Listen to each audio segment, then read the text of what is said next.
I'll show you how you can install Android TV on a USB flash drive. You'll need two files. First off, Android TV 9.iso. This is the link up here.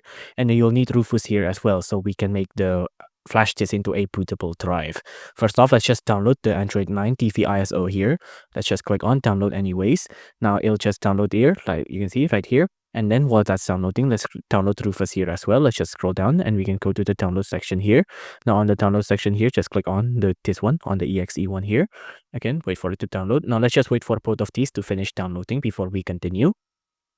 Now, once both of them is downloaded, let's just go ahead and open both of these up. First off, let's open up Rufus.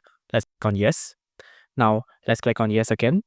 Now you can see this is what Rufus looks like. First off, you want to click on a device, right? Now I don't have a USB on me, so I can't demonstrate it directly, but you'll need a USB with no less than 8 gigabytes of storage. So 8 gigabytes or 16 gigabytes or 32 gigabytes.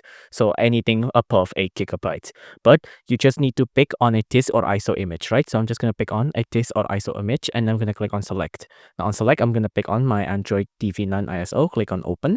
And you can see this is what it would look like, right? Now, once you have everything set up, just ignore all of these. You can see the volume label is Android TV. So this is the Android TV ISO. Just click on start and then that's it. You have a bootable Android TV on your flash disk.